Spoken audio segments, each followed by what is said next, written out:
infectée.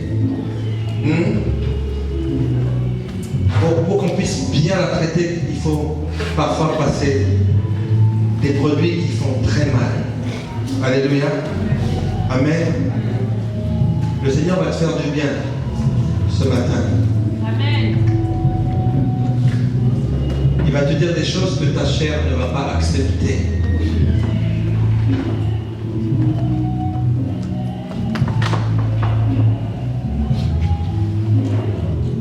Seigneur, merci pour ta parole. Au nom de Jésus-Christ. Amen. La Casa de Papel. Il y en a qui vont me regarder et dire, pasteur, la Casa de Papel. Oui, la Casa de Papel. Vous savez ce que ça veut dire, la Casa de Papel? Ça veut dire tout simplement la maison du papier.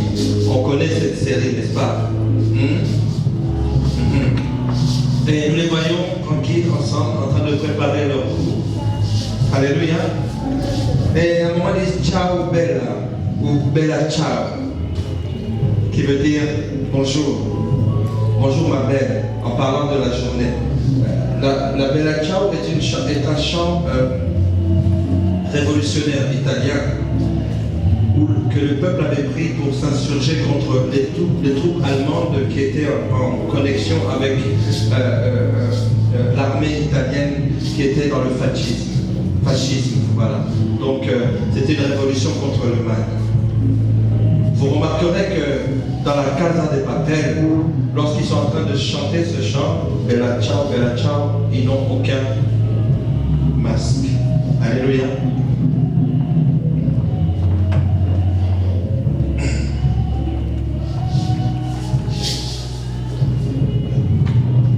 Voilà.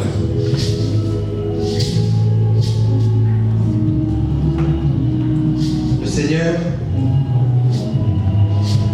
nous voit comme ça pour beaucoup d'entre nous. Ça vous va? Vous reconnaissez ça? Aucune distinction de forme, aucune distinction, d'expression, tous comme ça. Tous comme ça. On vit derrière des masques. Sur les réseaux sociaux, tout le monde se ressemble. Tout le monde est bien. Sur les réseaux sociaux, on met toujours la plus belle image qui ressemble un peu à tout le monde. On va gonfler les lèvres. On va, vous voyez ce que je veux dire? On est tous des beaux gosses, des belles gosses sur les réseaux sociaux. Bella ciao. La Casa de Papel. Dieu ne te veut pas dans une maison de papier. Il te veut dans sa maison de prière.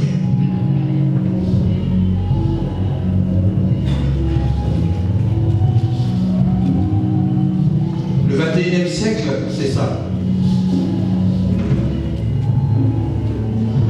Les patriarches ont attendu la venue du Messie. À partir de Jean-Baptiste, ils ont vu le Messie. Aujourd'hui, nous attendons le retour du Messie. Et le Messie, dans son retour, il y a une chose qui s'est demandé ou qui se demandera, va-t-il trouver assez de foi? Alléluia. Beaucoup nous sommes devenus comme ça. Un visage sans expression, ou plutôt d'une expression unique. Nous nous ressemblons tous dans nos pensées. Du moins, c'est ce que nous voulons montrer. Il y a une mode qui va arriver où on va tous faire la même chose. Les gens vont commencer à dire des petits versets bibliques sur les réseaux sociaux comme Facebook. Tout le monde va mettre des versets bibliques. Tout le monde va dire Alléluia, Amen. On va cliquer j'aime, on va cliquer j'adore des fois, mais il n'y a jamais je n'aime pas. Ah, surtout pas. Il ne faut pas dire je n'aime pas, ça n'existe pas dans le langage de Facebook. J'aime, j'adore, je pleure, ou j'ai des larmes, ou je suis triste. Alléluia.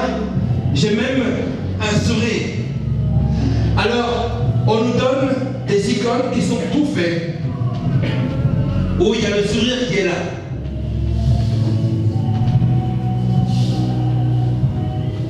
Nous sommes en train de montrer quelque chose qui ne correspond pas à ce que nous sommes exactement. J'ai voulu commencer avec ça, tout simplement, pour introduire le message d'aujourd'hui.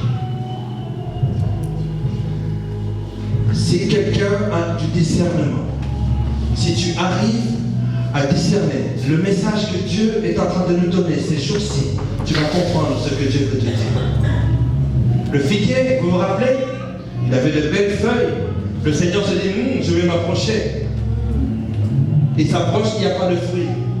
Et pourtant, ce n'était pas sa saison. Et nous, nous disions toujours, ce n'est pas la saison de pouvoir être dans la dimension 365. Ce n'est pas la saison pour que je puisse prier. Je prierai vers le 31 décembre. Je ferai une grande prière pour toute mon année et ça va passer. Nous avons l'impression que les choses de Dieu, c'est comme une baguette magique. Tu arrives, tu dis Alléluia, Amen. C'est le mot magique. Alléluia, Amen. Non, écoutez, il faut arrêter. Il faut arrêter. Il y a des gens, rien que parce qu'ils te disent Shalom, que ça veut dire que tu es chrétien. Il y a des personnes, rien que parce qu'ils disent Alléluia, ou ils disent Jésus-Christ, que parce que ça veut dire que tu es chrétien. Mais ton sang, essaie de te réveiller un peu. Ouvre tes yeux, ouvre ton intelligence. Bon sang, Dieu t'a donné ne serait-ce que le minimum d'intelligence pour que tu puisses discerner les choses. La connaissance du bien et du mal est déjà dans un petit enfant de 2 ans, 3 ans. Quand je vois ma petite fille comme Elia, elle sait très bien que si elle fait comme ça, elle va faire mal à quelqu'un. Elle le sait. Et nous l'avons, cette connaissance du bien et du mal. Depuis que nos parents ont mangé du fruit défendu. Nous savons ce qui est bien et nous savons ce qui est mal. Mais voyez-vous, le souci, c'est que comme dans cette histoire de la Casa de Papel, nous sommes tous en train de chanter la Bella Ciao, un chant révolutionnaire contre le mal, mais lorsque nous mettons les masques, on ne sait plus qui est qui. De telle sorte que lorsque on sort, l'ennemi n'arrive pas à distinguer qui de qui. Et il tire sur tout le monde, même les innocents sont tués. Dieu veut que, en ces temps qui arrivent, tu puisses vraiment te positionner comme son enfant. C'est tout. Il n'y a pas de miracle, il n'y a pas de trucs de ouf à faire, des trucs de malade à faire. Tu n'as pas besoin de te prendre la tête, tu as juste à être vrai en face de Dieu. En face de Dieu. Alléluia. En face de Dieu et en face des hommes. Que tu sois la même personne ayant la même personnalité, les mêmes attitudes, la même foi. Sinon, cette foi qui augmente, mais arrête de mettre un masque. Il va falloir que les masques tombent. Il va falloir que les masques tombent. J'ai encore dit, je le répète encore, on ne blague plus avec Dieu. C'est terminé. Dieu va commencer lui-même à retirer les gens comme des punaises. Il va lui-même commencer à retirer les gens de la surface de la terre. Rappelez-vous ce psaume 90 quand il dit allez, retournez, il retourne. Nous sommes comme de l'herbe, mes amis. De l'herbe qui pousse le matin et le soir on l'a piétinée. Le Seigneur veut que tu puisses prendre conscience de sa dimension du temps. Combien de temps est-ce que toi, combien de temps il t'a donné pour que tu puisses vivre ta vie et la vivre en esprit et en vérité. Tu as été créé, created to worship God. Tu as été créé pour louer Dieu. Point barre. Tout ce qui a le travail. Je peux même vous dire, le mari, les enfants, le mariage, tout ça, secondaire. C'est secondaire. Ce matin à 5h30, je suis allé je fais en ce moment des temps de prière, 30 minutes. Je suis parti sur Facebook, je fais un live.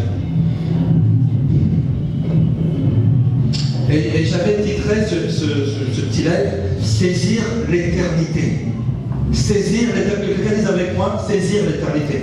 Dis à ton voisin, ta voisine, saisis l'éternité.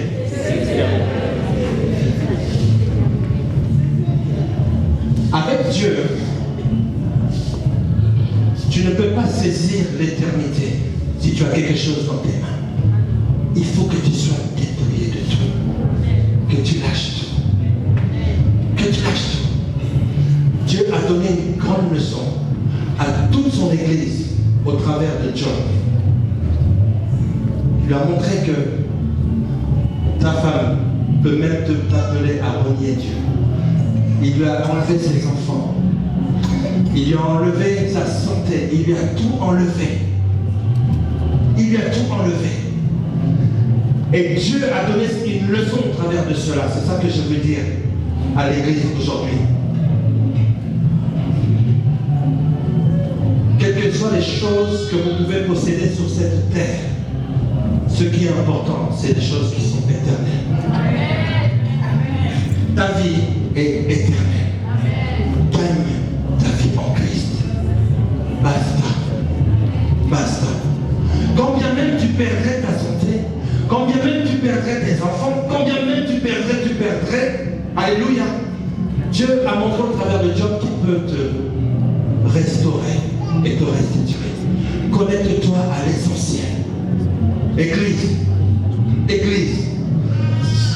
on ne blague plus. Il ne faut plus blaguer avec les choses de Dieu. Tu viens dans la maison de Dieu pour repartir vivifié, pour repartir avec quelque chose. Amen. C'est pour ça que je dis que le Seigneur va nous faire du bien. Mais il ne va pas nous faire du bien de la manière dont vous attendez qu'il nous fasse du bien. Alléluia. Parfois, il a besoin de taper. Amen. Et je peux vous dire quelque chose. Tout ce que je suis en train de vous dire là, je l'ai expérimenté avant de vous le dire. Dieu m'a secoué aussi, moi. C'est pour cela que j'en parle avec tant de gravité et de sérieux. Arrêtons de courir à gauche, à droite. Soyons concentrés dans les choses de Dieu. Le Seigneur veut que quelqu'un puisse s'approcher de lui. Au juste, Dieu, ce qu'il attend de toi, c'est que tu puisses avoir une relation personnelle avec lui. Un avertissement nous est donné, mes amis. Un grand avertissement. Et aujourd'hui encore, je ne vais pas mâcher mes mots. Aujourd'hui, je vais vraiment aller appeler une fleur. Un chien, un chat. J'ai envie de vous parler en regardant dans les yeux. Et en vous disant les choses comme le Seigneur veut que vous puissiez les entendre. Ce sont des choses que vous connaissez déjà, mais que vous ne dites jamais. Pourquoi? Parce que la bella ciao, le masque. Alléluia. Dieu veut que tous les masques tombent. Que tu sois celle que tu es. Même avec ou sans maquillage, Dieu t'a fait une belle créature. Amen. Une belle créature. Vous savez, je vais parler aux jeunes gens et aux jeunes femmes. Enfin, maintenant, la jeunesse, vous savez, c'est jusqu'à 77 ans, on est jeunes. Amen. Et d'ailleurs, hier, bon bref, je vais continuer.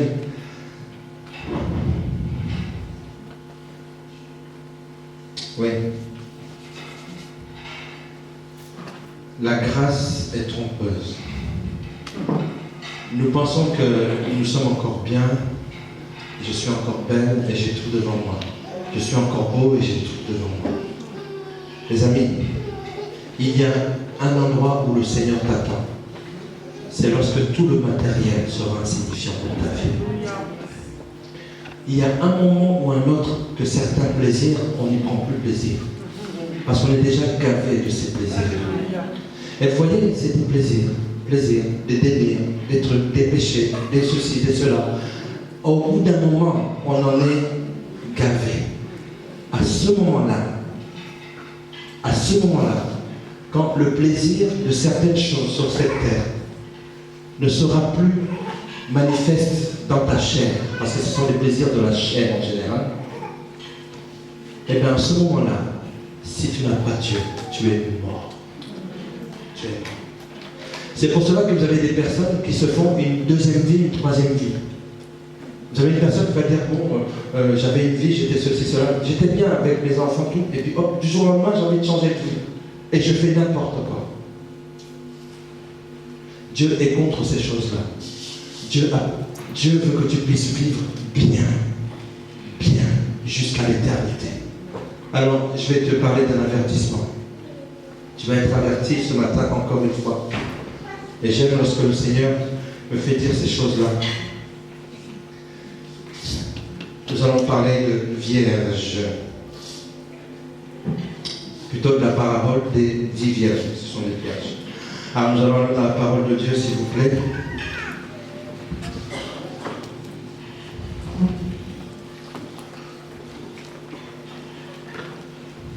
Matthieu, chapitre 25. Versets 1 à 13.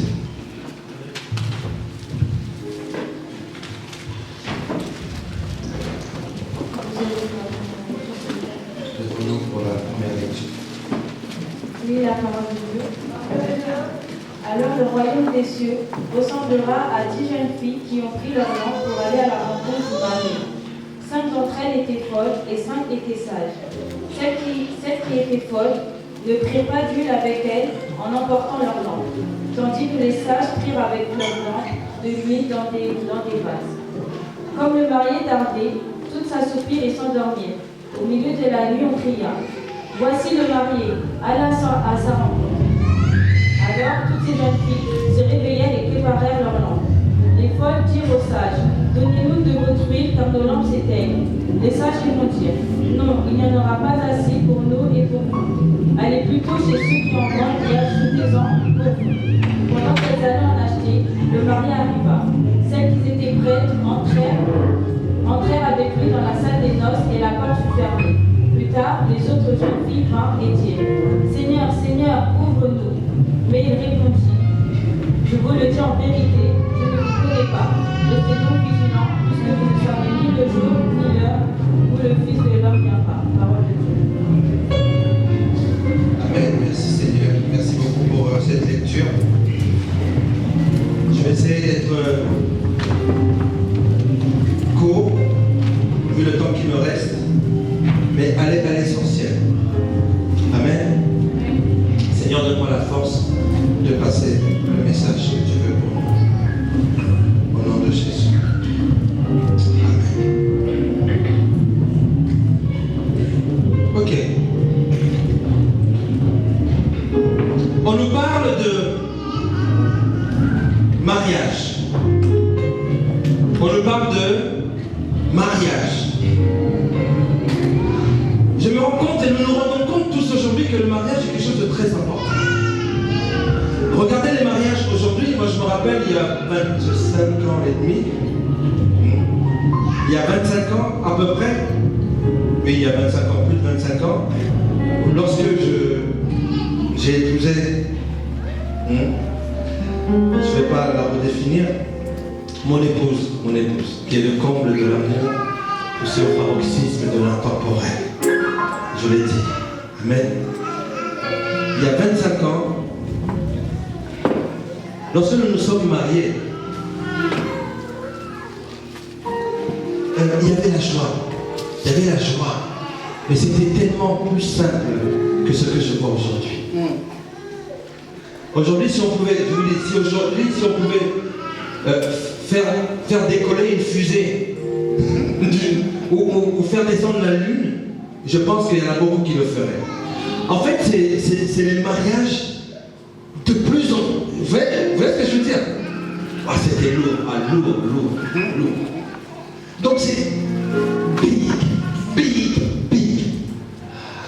À telle enseigne qu'on n'arrive plus à distinguer, même lorsqu'il y a ne serait-ce que des présentations, ou des fiançailles à un mariage. Aujourd'hui, je vois des présentations, mais on fait la procession comme un mariage. Il y a des filles d'honneur qui sont là, il y a même un gâteau, le marié à la fin. Et après, on se dit, au juste, ils se sont mariés ou on ne sait plus. Bon, c'est juste une petite parenthèse, juste pour dire que le mariage est tellement important dans notre vie. Lorsque le Seigneur avertit ses disciples en disant, et il avertit l'Église, en disant, du temps de Noé, les gens mangeaient, buvaient, se mariaient et mariaient, 2 fois le mot mariage, leurs enfants. Du temps de Lot, pareil. Ainsi, il en sera le jour de l'avènement du Fils de l'homme. Nous serons tous dans des noces, tous dans des mariages et mariés, etc. Et le Seigneur va venir comme ça. Et le Seigneur est en train de nous parler. Il dit, le royaume des cieux est semblable à 10 vierges. C'est une parabole, mes amis, qui est tirée des habitudes et des coutumes hébraïques, où les fiancés se retrouvaient là, n'est-ce pas, où la lampe servait à les éclairer, et puis il y a effectivement ce fiancé qui vient, l'époux qui vient. Amen. Ce qui a de mémoire au verset 12 me fait froid au dos. Est-ce que tu peux lire le verset 12 ? De mémoire, je crois que c'est ça, le verset 12. La parole de Dieu. Mais il répondit, je vous le dis en vérité, je ne vous connais pas. Je ne vous connais pas. À ce moment-là, terminez la casa de Papel. À ce moment-là.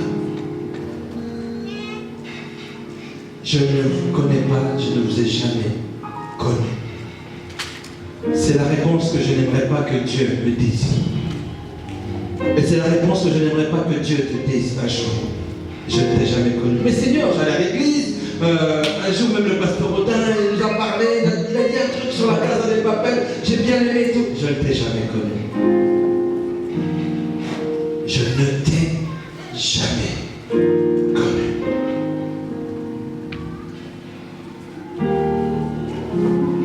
Alors, les vierges sages et les vierges folles sont déjà définies. Elles sont déjà définies. On sait qui est sage et qui est folle. Voyez-vous, cette parabole nous apprend une chose, qu'avec Dieu, le dernier jour, ce sera du 50-50. 50% partiront, 50% resteront. De 2 personnes qui seront dans un même lit, une partira, une restera. Alléluia. Alléluia. C'est du 50-50, mes amis. Dans quel pourcentage est-ce que nous serons? Le verset 12, il fait froid au dos. Il fait vraiment froid. Je ne t'ai jamais connu. Je ne te connais pas. Est-ce que quelqu'un ici peut imaginer que Dieu, le Dieu qui l'a créé, puisse lui dire, je ne te connais pas? Sauf que ce jour-là, quand tu vas entendre, si tu entends cela, et j'espère que tu n'entendras pas, dans le nom de Jésus, il y aura des grincements de dents. Ça sera la journée de la plus grande, ça sera la plus grande journée d'intercession de l'histoire de l'humanité. Les gens vont dire, Seigneur, Seigneur, Seigneur. Vous dites Seigneur, mais je ne vous connais pas. Alors, voilà le message que j'ai reçu. Il y a 2 catégories de vierges. Amen. Leur point commun, c'est qu'elles sont vierges. Mais il y en a qui sont sages, il y en a qui sont folles. Amen. Amen. En fait, les folles se sont beaucoup intéressées à d'autres choses qu'à ce qu'elles tenaient dans leurs mains. Beaucoup de personnes ont dans leurs mains le Saint-Esprit. La lampe, c'est Saint-Esprit. Alléluia. Alléluia. Et là, on est en train de nous dire que tout le monde s'est endormi. Tout le monde s'est endormi. Cela veut dire qu'il y a des personnes qui sont sages, qui sont selon le cœur de Dieu, mais qui ont tendance à s'endormir. Le souci, c'est que tu as le Saint-Esprit, mais tu ne t'en occupes même pas. Amen. Voilà la deuxième catégorie. La première catégorie, ce sont les sages. La deuxième catégorie, ce sont les folles. Il y a une troisième catégorie. Et c'est celle-là que je veux définir aujourd'hui. Et c'est là où je vais venir à cette fameuse Casa de Papel. Il y a une catégorie de vierges aujourd'hui, de femmes qui se disent vierges. En fait, je parle femmes, je suis en train de parler de nous comme épouses de Christ. Amen. Les hommes aussi bien que les femmes. Amen.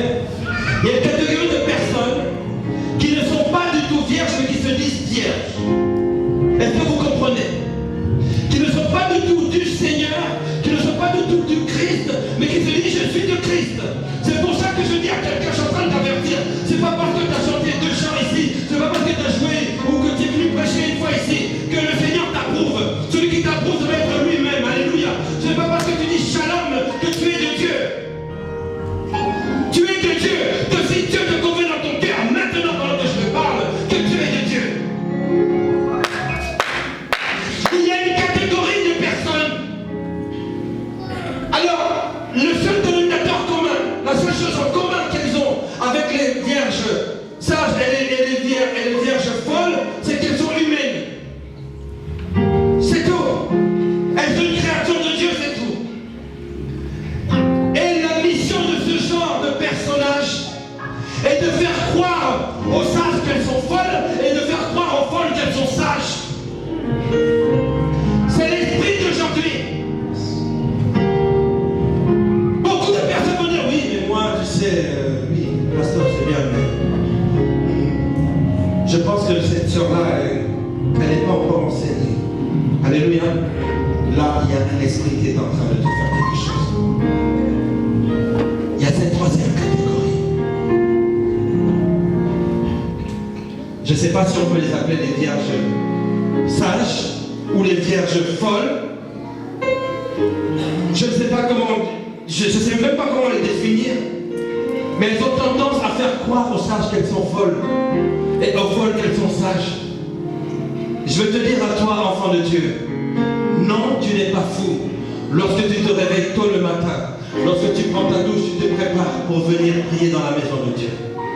Non, tu n'es pas fou. Il y a un esprit qui veut te faire croire que tu n'es pas sur le bon. Il y a un esprit qui veut te faire croire que les efforts que tu es en train de fournir ne servent à rien. Alléluia. Le Seigneur est en train de te dire que justement, c'est lorsque tu te sens en bas que tu peux remonter. C'est lorsque tu te sens à plat que tu peux vraiment être rempli de mon esprit, de Dieu le Seigneur. Amen. Amen. Alors je vais sauter, je vais aller malheureusement dans quelque chose qui va être un peu dur, difficile.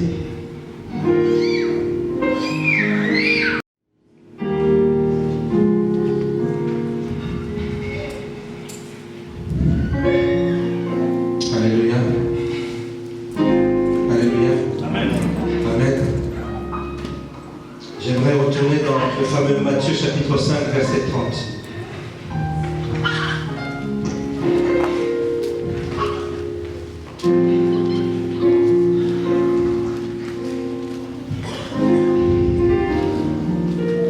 La parole de Dieu. Et si ta main droite te pousse à mal agir, coupe-la et jette-la loin de toi, car il vaut mieux pour toi subir la perte d'un seul de tes membres que de voir ton corps entier jeté en enfer. Parole de Dieu. Amen. Beaucoup ont la lampe comme ces vierges. Ont la lampe de la profession de foi dans leurs mains. Alléluia. Ils ont la lampe dans leurs mains. Oui, moi je suis chanteur de l'Éternel. Voilà ma lampe. Et là, je suis en train de parler des sages, pas des folles. Oui, moi j'ai assez d'huile.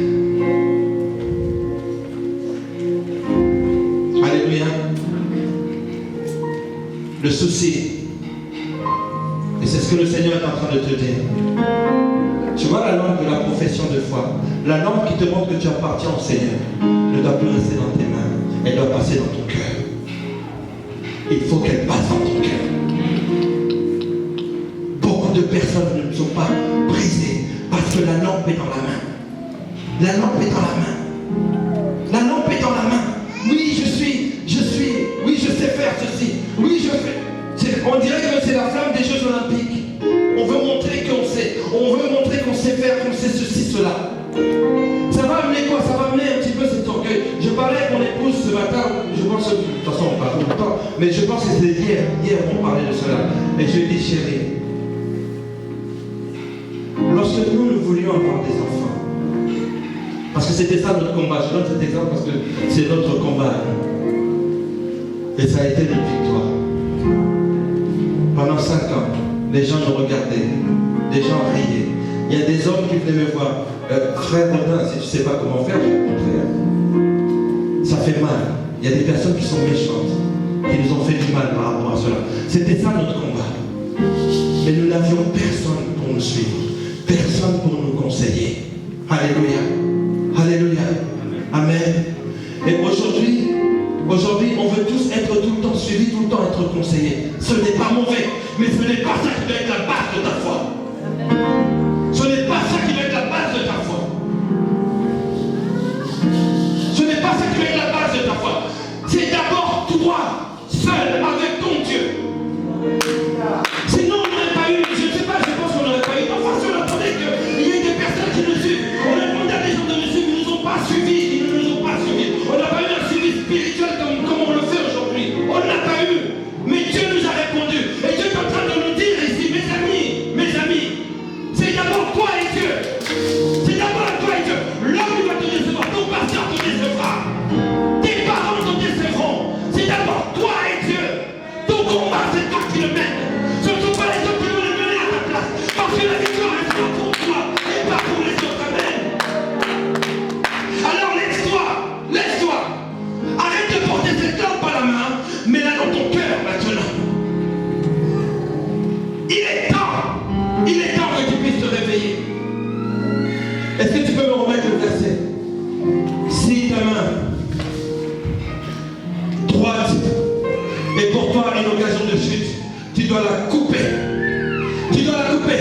Vaut mieux que tu entres dans le royaume avec tes membres coupés, plutôt que tu sois jeté dans la gêne, jeté en enfer. Alléluia. Jeté en enfer. Alléluia.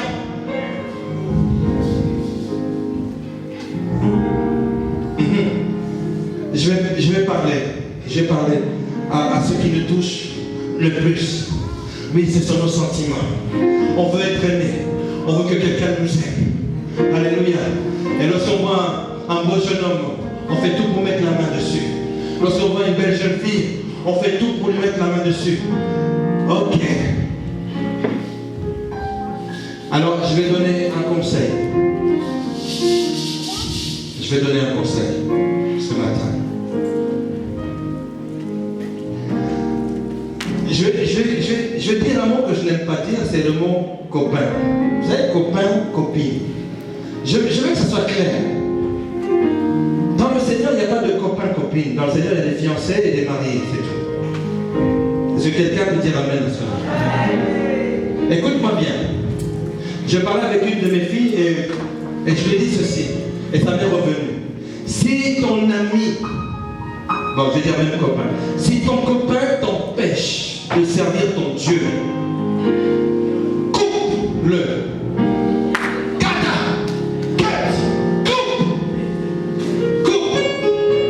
Parce que tu sais, au début, tout est mielleux, tout est bien au début. Tout est mielleux, moi je te dis. Tout est mielleux.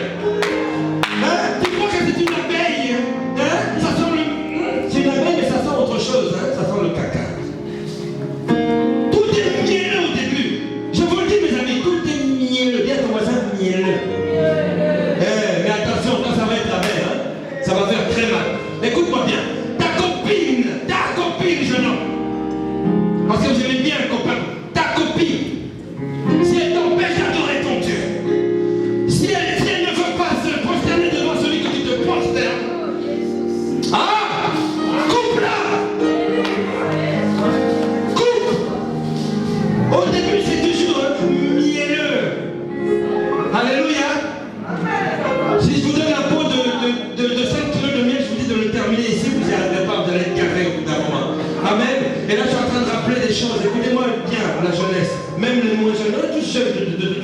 situation. Amen.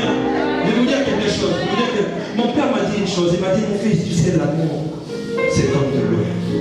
Oh, tu dis, oh, papa, on va parler d'amour pour une fois, tu m'en parles. Attention, mon fils. Il faut prendre ça à la petite prière. Petit à petit. Si tu bois tout d'un coup, tu seras desséché et sec. Vous qui aspirez à l'amour, hein? Si je vous donne une mangue qui vient à peine de pousser et de fleurir, je vous dis mangez-la.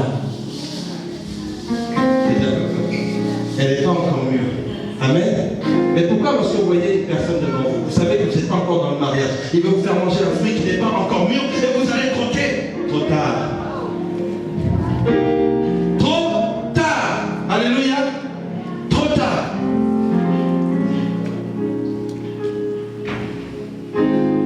Les jeunes femmes, vous les femmes, la gente féminine, qui aspirent au mariage, qui veut te marier? Qui veut être marié?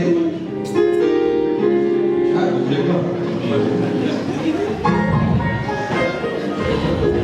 Vous savez, des fois, je fais des choses folles. Hein. Qui veut te marier, lève simplement ta main, c'est tout. Tu t'en fous de qui est à gauche et qui est à droite. Hey, qui veut te marier? Oh? Voilà, je vois. Soyez bénis. Alléluia. Et vous le serez dans le nom de Jésus. Vous le serez dans le nom de Jésus. Sauf que je vais te dire quelque chose. L'homme qui va s'agenouiller devant toi.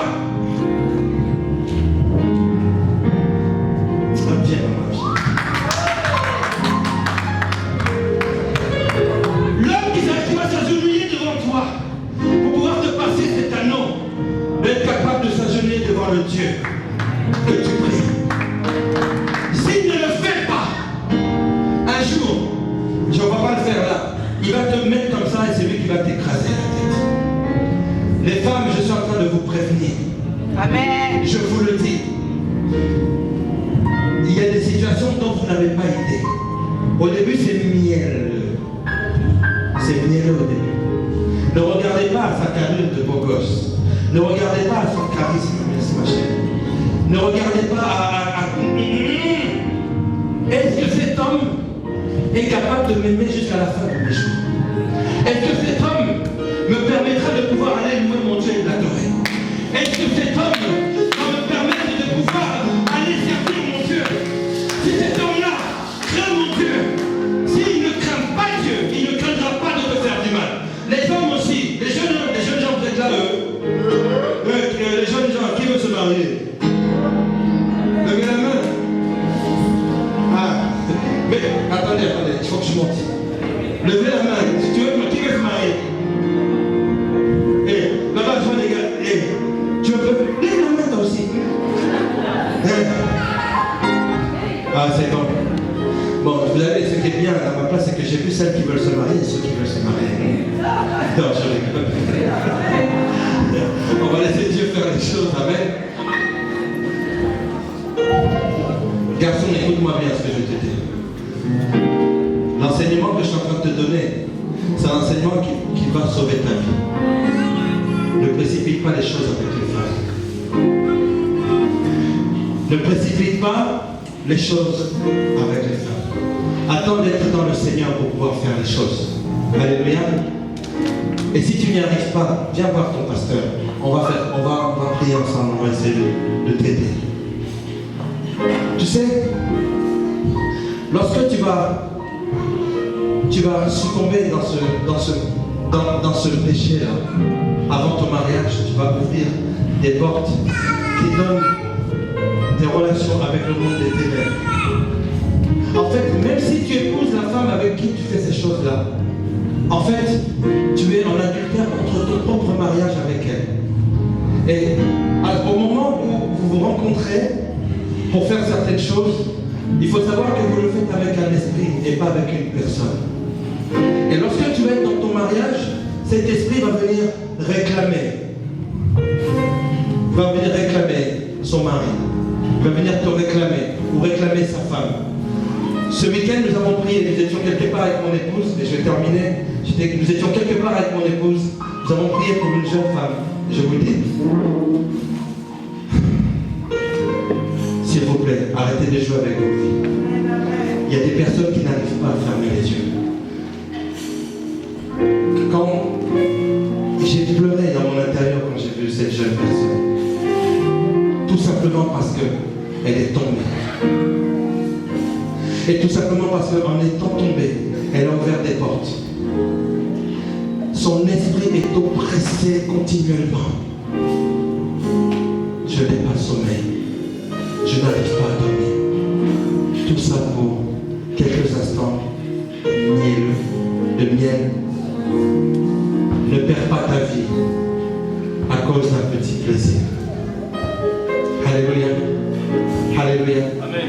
Si tu dois perdre ta vie, la seule fois où tu peux perdre ta vie, c'est pour le Seigneur Jésus-Christ. Et je vais faire une prière. Je vais faire une prière.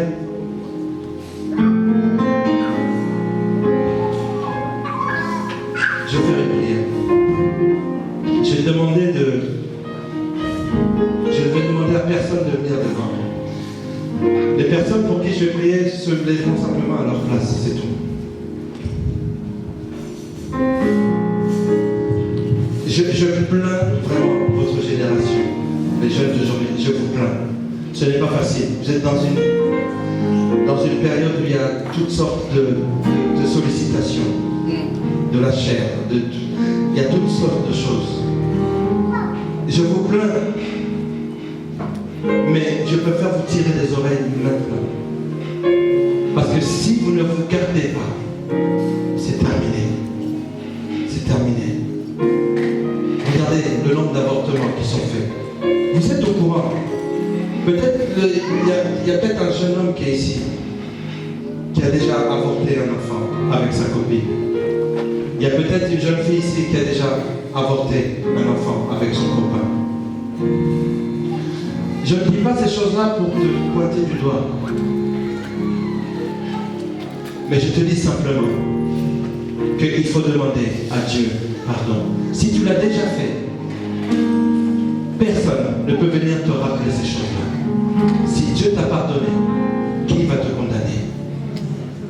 Mais vois-tu, il y a des erreurs qu'on fait dans notre vie qui ont des conséquences graves plus tard. Amen.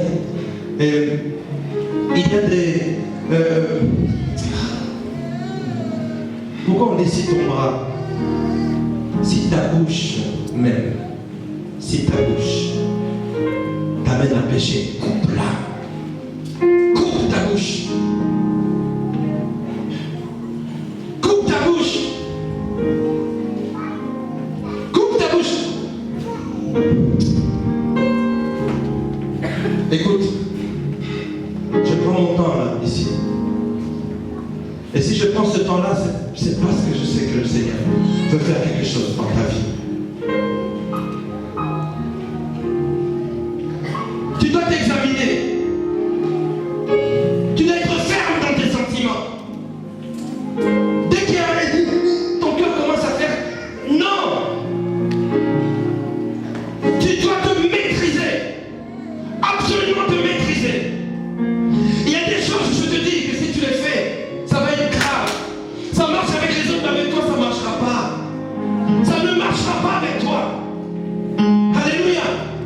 La génération d'aujourd'hui, c'est une génération de jeunes gens comme Joseph. Sauf qu'eux, ils veulent coucher avec la femme de Potiphar et espérer qu'ils vont gouverner et régner. Ça ne marche pas comme ça avec Dieu. Ça ne marche pas.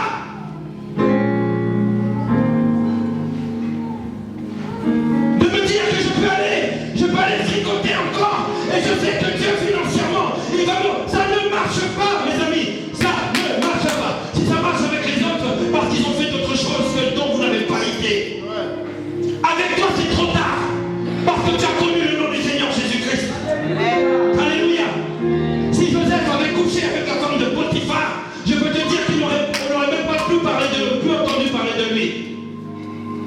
Il serait vraiment véritablement mort dans la prison.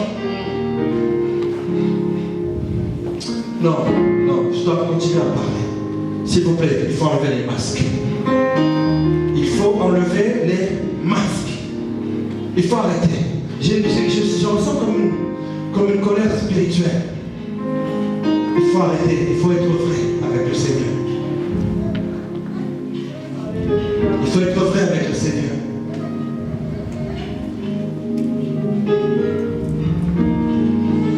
Encore que, il y a des jeunes filles ici. Vous êtes célibataires. Ça vous arrive de tomber. Ça vous arrive, oui, encore un qui est venu et qui vous a montré la lune, qui vous a fait ressentir le goût du miel. Yeah. Oui, c'est arrivé. Mais je vous dis, à partir d'aujourd'hui, maîtrisez-vous. Parce que les choses qui sont en train de venir, ce sont des choses qui sont très très très graves. Écoutez-moi bien. Les maladies qui vont venir dans les jours qui viennent, les années qui viennent, ce ne sera plus des maladies comme le sida, des choses comme ça. Ce sera des maladies spirituelles. Les maladies spirituelles, on ne les guérit pas comme ça. On te met une piqûre, on te met en psychiatrie. Et moi, je te dis, il y a des choses que tu dois arrêter de faire aujourd'hui. Tu dois arrêter parce que c'est Dieu qui va maintenant bouger les choses. Il y a des personnes qui sont dans les fiançailles. Et vous continuez vos bails en soupçon. Il y a des personnes qui sont dans le mariage. Vous continuez vos bails dans les soupçons. Je vous avertis dans le nom du Seigneur Jésus-Christ. Vous devez vous arrêter aujourd'hui. Amen. Maintenant, je vais prier. Et je vais prier. J'aimerais qu'on se lève tous parce que je ne veux pas qu'on se dise celui-ci s'est levé et l'autre ne s'est pas levé. C'est des choses qui sont très graves. J'aimerais que nous puissions tous nous lever et prier. Les amis, je n'ai pas eu le temps de tout dire, mais Dieu permettra pour la prochaine fois. Alléluia. Alléluia. Il faut juste que tu saches de qui tu es. Sans ton masque, est-ce que tu es quelqu'un? Mais moi je te dis que Dieu te dit que sans ton masque, tu es quelqu'un que Dieu aime. Alléluia. Alléluia. Si ta bouche te pousse au commérage sans cesse, ou à insulter les gens, ou à sortir des mots bizarres, il faut que tu la coupes. Et couper ça, ça veut dire que tu dois la maîtriser, c'est tout. Il faut éviter. Écoute-moi bien, le péché va t'inviter tout le temps. Est-ce qu'on peut? Est-ce qu'on peut? Est-ce que c'est possible? C'est à toi de choisir si tu acceptes ou non. Et le Seigneur veut te dire, il faut te maîtriser. Et vraiment dire stop à tout ça. Il faut dire stop à ça. Ce n'est pas parce que tu souffres que tu dois perdre ta dignité. On est en train de parler de vierge. Vous savez, la virginité, elle se conserve, elle se préserve dans l'attitude comme elle se perd dans l'attitude.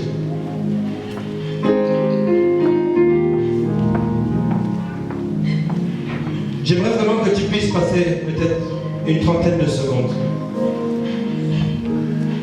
Si tu as senti le Seigneur te parler dans tout ce qui a été dit, et que tu sens qu'il faut que tu puisses lui demander pardon, demande-lui pardon là où tu es, dans ton cœur. Aujourd'hui, là, à ce moment, maintenant, là, on va prier dans nos cœurs. Amen. Prie dans ton cœur et demande pardon au Seigneur. Oui, peut-être sûrement que tu as fait un avortement, 2, 3, c'est arrivé. Oui, peut-être que tu as gâché, tu as complètement brisé le cœur de quelqu'un. Une fois, 2 fois, 3 fois. Oui, peut-être que tu as volé pendant une fois, peut-être que tu as insulté, peut-être que tu as été médire, peut-être que, mais le Seigneur, tout ce qu'il te demande ce matin, c'est que tu t'approches de lui et que tu dises pardonne-moi Seigneur. Alléluia. Alléluia. J'aimerais que tu demandes pardon à Dieu dans ton cœur. Oui. Ton Dieu te connaît. Ton Dieu te connaît. Et il veut être dans la paix avec toi, que tu retrouves la paix. Merci Seigneur.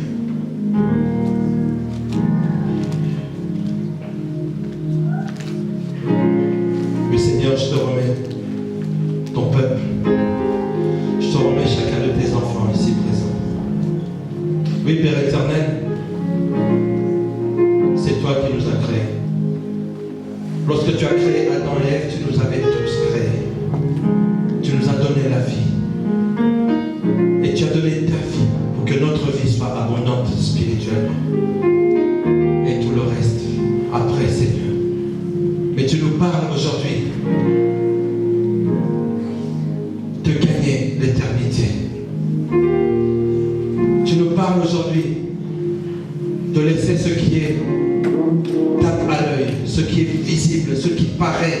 ce qui est hypocrite, ce qui est matériel. Tu veux, Seigneur, que nous puissions saisir, toi, la vie éternelle.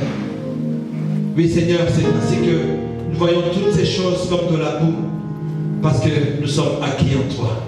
Seigneur, je te prie pour ton fils, pour ta fille, pour que tu puisses lui donner la force de se maîtriser, la force de maîtriser la chair. Seigneur, qu'aucun de ceux qui sont ici, Père éternel, ne tombe, Seigneur, encore une fois, dans les pièges de la luxure, les pièges de la masturbation, les pièges de l'impudicité, les pièges de l'adultère, les pièges du vol. Oh Seigneur, que ton sang, Père éternel, soit déposé sur chacun d'entre eux, qu'il les protège dans le nom de Jésus, de sorte que quand ils sortiront d'ici, Seigneur, l'ennemi va encore venir à la charge, qu'ils puissent prendre position et qu'ils disent: moi je suis l'enfant de Dieu, je ne me prosternerai jamais devant les idoles, jamais devant la luxure, mais je me prosterne devant celui qui est le roi des rois. Seigneur, merci pour ton pardon, merci pour la confession que tu nous as permis de vivre. Donne-nous d'être des hommes et des femmes matures, que nous puissions apprendre à compter que sur toi et ton sang, notre Sauveur et Seigneur, jusqu'au jour où tu reviendras. Ô Père éternel, qu'aucun de ceux qui sont ici ne s'entende dire que tu ne les as jamais connus, mais qu'ils puissent entendre dire: viens dans la joie de ton Maître. Au nom de Jésus-Christ, nous avons ainsi prié. Nous disons Amen. Amen. Soyez bénis.